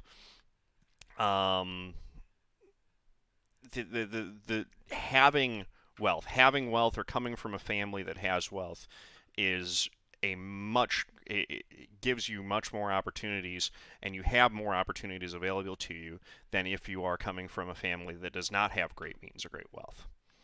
Mhm. uh, you might actually be more equipped to answer this one than I do. Senpai asks in chat, how does journalism pay? Is it only per arrival view, or other? Or I think he meant per Uh, article. Is it per article view, or other? it really depends. Be a freelance journalism, which would be part. You're hired for whatever article, whatever journalism thing you do, or you could work specifically for a company in which you're getting paid a salary, just like anyone else would for any other job. Mm-hmm. So it really just depends on the company. Yeah, that's my understanding of it too. Is that you get paid? It really depends on which publication you're writing for, or which publication picks up a specific article for you, and what their model is. So yeah, as a Mhm. freelance journalist, man, you're going to have to hustle to make ends meet on that. And Yeah, I think especially starting out, a lot of freelance journalists, kind of similar to actors, will work side jobs, bussing tables or bartending or something like that, while they'll have a side hustle as well. That's what a lot of freelance journalists now. Typically, you don't see people start out as freelance journalists. They typically start out as a company, and you become a freelance journalist once you've made a name for yourself, and people know who you are, and they'll hire you then. So you can Because get they're you not can going to get hire published some. on the cloud of your name at that point.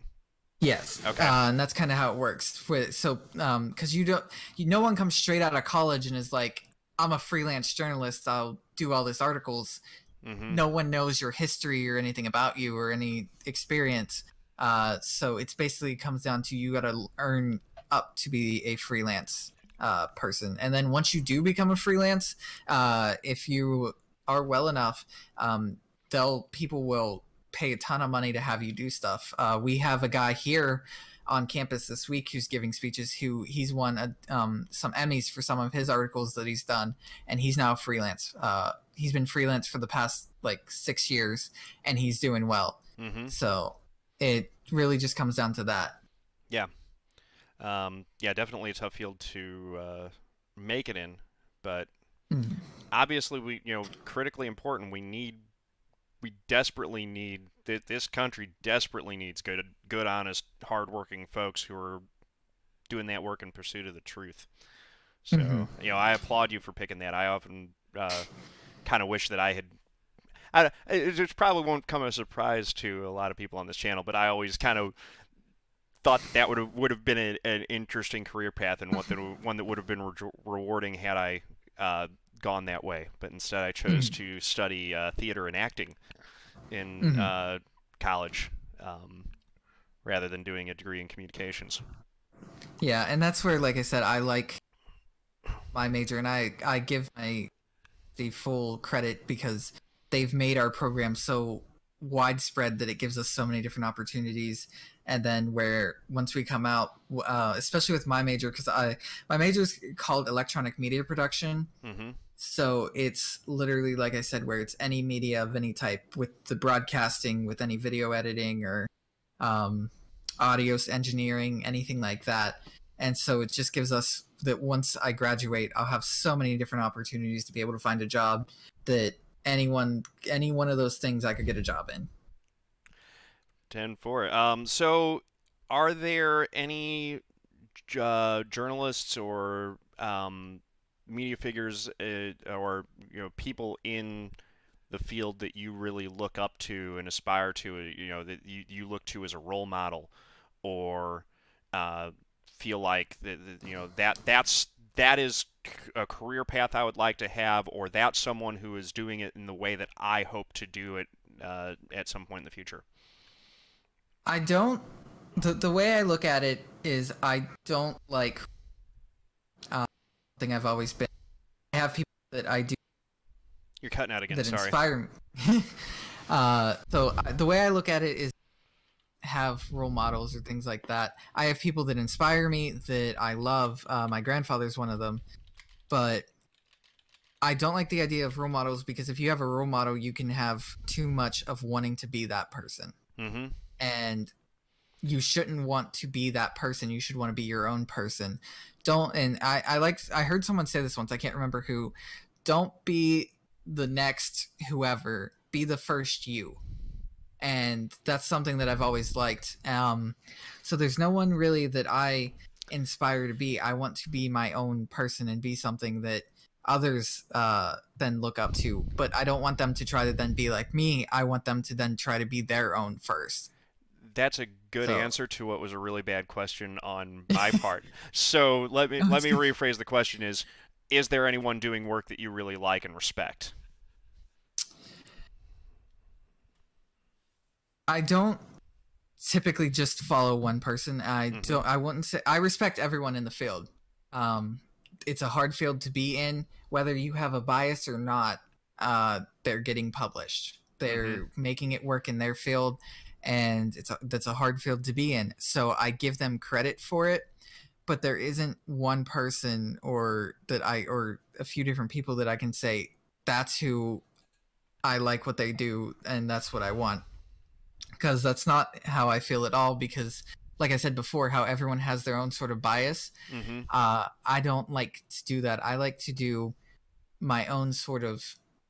I like to make sure things are unbiased 100% and give it both sides of the stories to tell theirs. If I ever do an article, say like how we did it on say Donald Trump and Hillary Clinton. Mm-hmm. If I ever did an article on Donald Trump, but I want my next article to be on Hillary Clinton. I want to have both sides there as an option, and I want it to be completely equal as much as I can make it. So what if there aren't two equal sides to this story? Because, well, I'll just ask the question and then I'll follow up with more.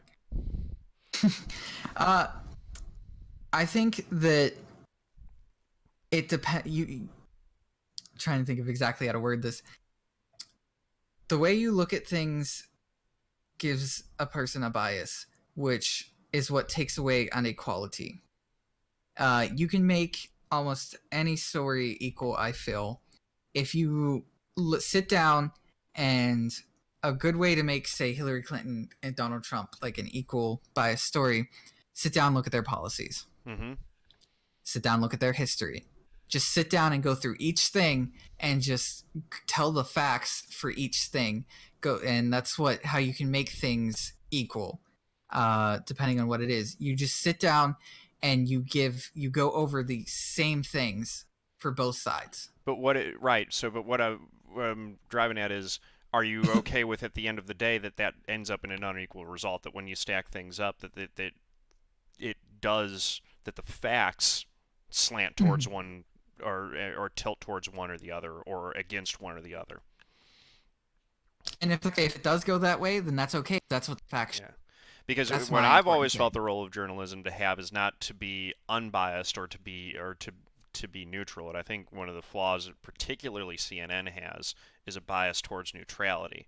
The old joke goes, if Republicans came out one day and said the Earth is flat, and the Democrats said no, it's round, CNN would run the story, Republicans and Democrats can't agree on shape of Earth, which is framing things in that way, I think, does do a disservice to the public because the bias of the media should be towards reality. It should be towards the truth of the matter, wherever the truth leads. Spitz as a user example is vaccines or anti-vaccine, which that's definitely one that's come up where there clearly is a lot of misinformation that continues to be spread about vaccines that honestly puts a lot of kids in real harm, because if you don't I was vaccinated. I'm assuming you probably were vaccinated as a kid as well. If you don't vaccinate your kids, not only do you put your kids' health at risk, but you put the health of other kids around them who might have a medical condition where they can't get the vaccine. Your vaccine not only protects you, but it protects the people around you from exposure as well. The funny thing about the vaccine thing is I actually, in my broadcast news class, You're breaking up again. On vaccine. I don't even know why. I don't know. But every time you adjust something, it fixes it for a little bit. So I keep reminding you. That's the thing. I don't know. It's weird. But that's weird. But the funny thing was with the vaccines was about my midterm was doing a voiceover package on vaccines for the flu specifically, and to get the information out there that what doesn't actually kill you is the flu, really, per se, and vaccines don't cause autism or things like that, right? So vaccines don't harm you in a way. What the vaccines do is they help you from keep you from getting something that, say you have a heart condition or something like that will kill you if you pair those together. So so not getting vaccine is just putting you in harm, and it's right. A lot of misinformation about how it is, and it doesn't make sense. The vaccine gives you either a dead form of the virus or a live form of the virus that's significantly weakened, so that your body creates the antibodies, so that if it encounters an actual live strong form of the virus, you've already got the defense mechanisms in place to fight it. And it's crazy how much media out there has put it so that it shows vaccines are bad, and how many people actually believe that vaccines are bad when there's Right. no proof to show that it is.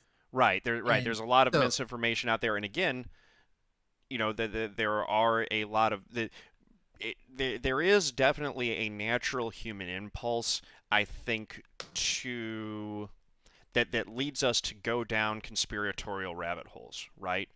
mm-hmm, There is a natural innate thing in us to want to have the inside scoop and an inside understanding and a deeper understanding of things that other people don't quite get, where we've got this advantage because we've got this knowledge that everyone else is delusional, but I've got this secret. I've figured out this secret that the rest of people haven't had, and you can construct stories that play to that desire, that pull people into that. And it's very powerful and clearly very effective. And there's a lot of money to be made in it. Again, mm-hmm, because, if you generate clicks, you get a core audience of people following you.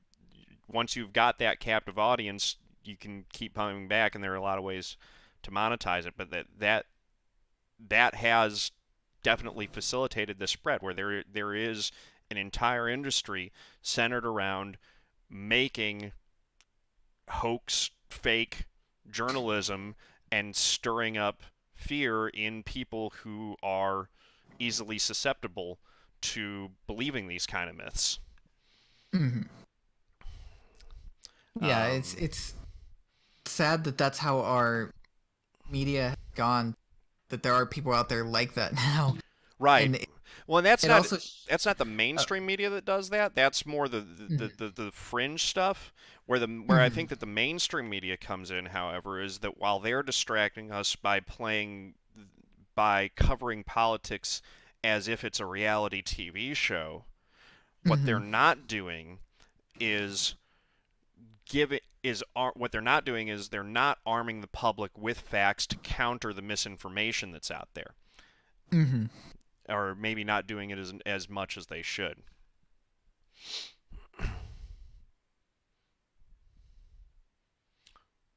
Yeah, that's I I think part of it is also just acceptable now, um, because I feel like people's mind frames have changed over time. Where now everything is a hoax, everything is the just believable, anything can be true, and people have. I feel like the mass people there are, if say we had say we have 10 billion people in the world, Hmm. there's probably about 3 billion who would believe anything that's put in front of them they believe, and then there's probably about 2 billion who are sitting there on the borderline. They're like, I kind of believe it but I don't, who then get swayed. And it's just kind of something that I feel like as time has gone along, those numbers have increasingly rose to where people are now believing all these hoaxes and things like that that aren't anywhere near truth. Right. Yeah, and it's definitely fractured into like subdivisions for sure. Obviously, there's certainly more people. There are certainly some people who are more susceptible to believing these hoaxes than others, Mhm. and who venture down those rabbit holes. But yeah, and that's the thing, is that once you've self-selected into that group, you're more prone to doing other things, and I do think that it does come back. It does play onto some of the idea that, like, I'm the one who's really got it figured out, and so especially for people who um are either uneducated or undereducated, or who Mhm. you know generally feel left behind by society as a whole. There's a certain amount of kind of grasping at and getting back some power and agency for themselves if they can sit there and at the end of the day and tell themselves that my life may not be what I want it to be, but I'm I've got this figured out. I've got all this stuff Mhm. figured out that all the rest of those idiots don't have figured out. And so there's a certain self-validation in knowing that, Mhm. or in believing in that is definitely tied to it. But that, man, that there's ton of misinformation that's out there. There does seem to be recently a little bit of pushback for it, and then there's pushback against the pushback. So, for example, you had Alex Jones recently kicked off of a lot of the social media platforms specifically for that because he was using their platforms to spread lies and misinformation about certain events. The one that specifically seems to have gotten him in trouble was perpetuating the myth that the Sandy Hook school shooting was a hoax, and you know that got him kicked off of the platforms. Uh, are you well versed on that? Do you want to speak to that at all, or?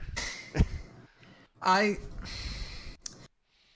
I don't have anything really different to say. Anyone that believes that a school shooting like that is a hoax, there's no, and anyone who believes, like, follows him in that situation, I it gives me less hope for humanity. I mean, so they believed it enough that there were people who followed his show who were actually going to the homes of the parents that had lost their kids and harassing them to the point where some of the parents had to move multiple different times because every time they would move, they would get doxxed, and people would go to their house and harass them, and then they'd have to move again. They can't even go visit the grave of their child because if they do, they'll be harassed. It's ridiculous to me that it's come to this point. This is like, me as a, been losing faith in humanity probably since I was 15, I'd say, because at 15 I was kind of like on my own already, and so like starting to learn about things, and like since then my faith in humanity has just started to go further down, and it really sucks as a Christian also seeing this, because my belief on everything is that we show love to one another no matter what. No matter what we believe, love is the most important thing. We're supposed to love our neighbor. And this is what I say with every situation. I said this when gay marriage became legal, and I had friends on both sides of the spectrum. I was like, no matter what you believe, show love to one another, because that's what we're supposed to do. And that was my main point. I didn't stress one way or the other on how I felt. And it was something that I felt like needed to be said because there were so many people fighting. And in a situation where people believe that school shooting is a hoax and are going to parents' houses, it's just not a situation that we should ever be in. Like, what is humanity coming to that we're at this point? So what I would say to that is, don't cast the rest of us in with that lot necessarily. Yeah, don't give up on the rest of us yet. Definitely. Thankfully, all of humanity has not descended into that, and I continue to remain optimistic for humanity as a whole, because I do see that, on the whole, that kind of stuff is rejected. Most people do reject that. There are a few people who latch onto it, and then you have a few other people who seem to be jumping to Alex Jones' defense and saying not that they believe in what he said or that they think what he said was right, but that they're jumping his defense, saying, well, because free speech, he should be able to say whatever he wants, and that it was a politically motivated hit that he was kicked off. It's like, I just don't agree with that. But the thing that I will say is that, on the balance, I see a lot of hope for humanity. When I look at the timeline of human history, it does ultimately trend in the direction of more freedom for people, more access, more opportunity for people to live their lives together. One of the biggest things that gives me hope is that the biggest thing that seems to cut against a lot of the division and hate that we see, be it racism, be it homophobia, be it anti-Islamist views, or be it political differences. One of the things that I do see time and again is that those walls that we build up break down when you get people into a room or into a situation where they can actually talk to one another and recognize the humanity in one another. For the most Mhm. part, that seems to cut through that. And when you see people, either like the individual that perpetuated that shooting or like the individual that recently did the shooting in New Zealand, generally you're looking at people that have either separated themselves from society or who have been outcasts for so long that they no longer feel like they are included in human society anymore, right? They don't feel Mhm. like they're part of the group. So, and that again, I don't want someone to misinterpret what I'm saying as victim Mhm. blaming or saying that we were responsible for ostracizing that person and therefore that's not what I'm saying at all. What I am saying is that we all do better the more that we talk and recognize the humanity in one another and come together around those things and discuss our differences Mhm. openly, and make an honest effort to understand where people are coming from with their sincerely held beliefs and why they think the way that they do. You know, um, where where I where think do a thing with that though is we need to uh, have. cutting out again? I think I am. it might be a mic issue, or you might have the sound activation detection set a little bit high on I that. don't even. I don't even think I adjusted it. Yeah, or it might. So you mentioned earlier that you've got background noise with the fan. Maybe. It might have auto adjusted to something like that. Anyway. Yeah, possibly. But I think a thing with that though is do need people to actually be able to openly have those conversations though, because there are Hmm. so many people nowadays who they're not willing to have those conversations. They're immediately right or left. There's no in between. And that's not what we need at all either. We need people to be openly conversating, have open minds, and be willing to see that humanity and have those conversations and meet with people. Don't immediately hate someone because of one way or another. And that's something that I feel like I've seen as I've gotten older. I've seen more of it going the opposite to where people are shutting down and not having those conversations or being willing to. Hmm. Yeah, we've definitely been self-selecting into self-confirming bubbles a lot. Mm-hmm. That definitely um, has been one of the consequences of the increased freedom that we've had with the internet, of being able to seek out in much finer grained detail entertainment or information that we want to self-select it. We self-select into little bubbles that confirm our own biases rather than challenge our beliefs. That's Mm-hmm. definitely something that I see happening a lot. That's disturbing. At the same time, I also do see the other happening a lot, where there are, and I am starting to see a little bit of pushback where people are choosing to make a concerted effort to engage in a civil manner. I've been trying to do that more and more on my own Mm-hmm. uh, to suppress an initial reaction of frustration or outburst or aggravation when someone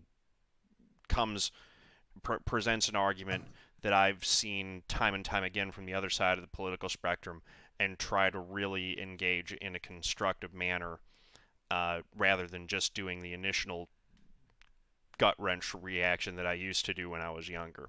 Um, and and I do think we need to see more. And I see other people wanting to do more of that as well. So don't give up hope on humanity yet. Is my main point with that. Yeah. I do think that it might be kicking and screaming, but we do tend to figure it out and get it right in the end. Obviously, we have our dips, and I think that we're in one right now with this current administration. I do think that it was a backlash against the establishment that went the wrong way, because Mm-hmm. there was a lot of frustration, myself included, I was frustrated with the normal way of doing things, but I think that throwing a Trump-shaped brick through the window of the establishment was the wrong way to go, and I think we're seeing a lot of the consequences of that. So what I would encourage people to do, if that was your reason for supporting Trump, and if you share our frustrations with the establishment elite, and is to, don't sit back and just lob a brick through the window, figuratively. Lean in instead. Use that as an opportunity to get more information on the issues rather than less. Actively seek out, real facts. Check your biases, check your own bias. See if the things that you believe in are actually working towards the betterment of humanity. And then, armed with this new information, take that and evaluate as many candidates as you can. The debates are going to start, I think, in June. It's amazing. So, on the one hand, it does get exhausting that the political cycle in this country never stops. On the other side of that coin, there is a positive thing where because what political discourse really is the conversation that we are having as a society about how we're going to self-govern. And that's an important conversation to be having. It's why it is ultimately the reason why we have freedom of speech, is because the only way that you can have that conversation is a free and open manner without government interference. The government is only supposed to intervene when in cases where people are directly threatening violence towards other people, or doing things, like shouting fire in a crowded theater that will put other people in actual harm's way. But that is why we have the First Amendment. It's because it gives us the freedom to speak openly about political issues. First and foremost, that's why we have it, is because it's so that we can have a free and open voice in government in deciding how we're going to self-govern as a society. Yeah. Anything else you want to add on that front? I think that's all on that front. Okay. We've been going for about a little over 2 hours now. Is there something else you wanted to discuss or continue, or do you feel like we're good calling it here? I mean, I think we hit some pretty big points, especially from my side. So absolutely, it's definitely been a pleasure speaking with you, man. You're quite an impressive guy. And clearly a hard worker, man. And I gotta say that you're working 4 jobs, putting yourself through college. Very impressive stuff. Choosing to go into the role of journalism, I think that's extremely important as well. So keep at it. You seem to be on the right track, and I think you're going to do all right. I mean, that's the hope, especially when the government cuts funding from education and scholarships for low-income families. Yeah, so. I would, that seems like it might have been something that was another meaningful difference. Maybe, I don't know. We talked about that before in your Discord, actually. So. Yeah. Oh, did you want to cover that a little bit? I mean, if you'd like to. I mean, we covered it before a little bit, but not everyone, I guess, heard it. So, but my main thing, what I had said, we talked about this. I believe it was in like December, or it's been a while, for people. When I was a freshman here, I got so much scholarship money that it got me through, and I didn't really have to work. I could focus on school. Well, this year, they cut $6,000 in scholarship per semester from me, so that without telling me or saying anything about it. And so that was something that I had mentioned in John's Discord, that I didn't understand how exactly they could do something like that, where they just take money from low poverty college student without saying anything or even sending an email or anything. Yeah. Well, as I understand it, they did it so that they could give a healthy tax cut to billionaires. Yeah. Because they really needed that money. Uh, you know, they needed that 13th yacht. Yeah. That So, that is definitely outrageous. And it look, education is so critical for, again, a democratic society for a couple reasons. One is it opens up economic opportunities, but the other is that the most important part of education is that that is where you learn how to be a productive member of a democratic society. That is where you learn how to mhm. parse information. That's where you learn how to parse fact from fiction. So that's why it's so important that everyone has access to an education. You know, it's not just about job training, and it's truly about learning how to function as a member of society, which is much. We are all as individuals much more than just our job title. Mhm. Um, really good conversation, man. Uh, Twitch.tv/ BDelpTV. I'm gonna put a shout out in chat for Don't you here. stream. Thank you. I don't stream that much because of school and stuff. But when I do, you guys can come check me out if you want. I do stream iRacing and things like that. So, and I just have a fun time and try and interact with everyone. So, just a Absolutely. college perspective on things is what I try to give. That's good. No, and that's important because when I graduated college in 2007, and things have changed Mhm. massively. Uh, you know, from when I was a student. You know, there are definitely things being discussed about how things are conducted on college campuses now versus when I was in college, and we didn't even get into that. We're gonna have to do a round two at some point. Yeah, I um, mean, I'm around, so yeah, for sure. Yeah, hit me up. I can put you back through. I'm probably gonna make sure that yeah, everyone yeah, gets everyone. once, but I'll be happy to have you as a first repeat on there. Any other shout outs, particular causes, different social media where people can follow you, anything that you want? You know, the floor is yours to wrap up and self Um, promote shamelessly in any way you want. I'm not gonna try and so much. I use BDelpTV for everything. It's my Twitter also, Mm-hmm. along with this. I'm also part of an esports organization where we have iRacing, and anyone's welcome to join. We just have an organization where we try to help everyone in any aspect.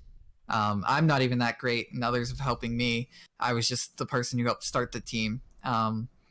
So we have different things like that, and you can message me if you're interested in being in that. We have a Discord that anyone can join. What's the name? So, and it's called Unkind Esports is the esports organization, and then the iRacing one we have a separate Discord for it called Unkind Esports, and then it's iRacing for the Discord.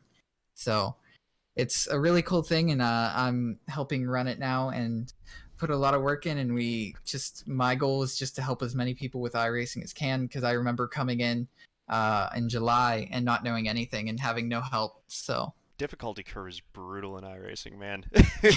yeah, no, it is. I came in from sim racing on consoles, and it's completely different beast when you just join iRacing, and you're just like, "What is this?" It's So it's the real deal.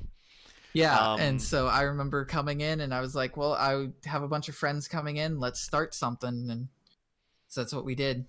Absolutely. Good deal. All right, well, that's going to do it for the video. If you're watching this on YouTube, if you like this, click like, hit subscribe, head over to twitch.tv/John_A_Theodore. Click the heart to give me a howl. BDelpTV just subbed with the Twitch Prime sub. Thank you, 6 months in a row. That's awesome, Yeah, man. Really I, appreciate that. I actually realized I've had that for a while and just forgot to press the share button. Nice. So there'll be another one in a few days. Awesome. Well, so yeah, so thank you very much for hanging out. Yeah, thanks for having You me. YouTube It's audience, definitely please, you know, engage in the comments below. I'm sure that I'm going to get in trouble on this one.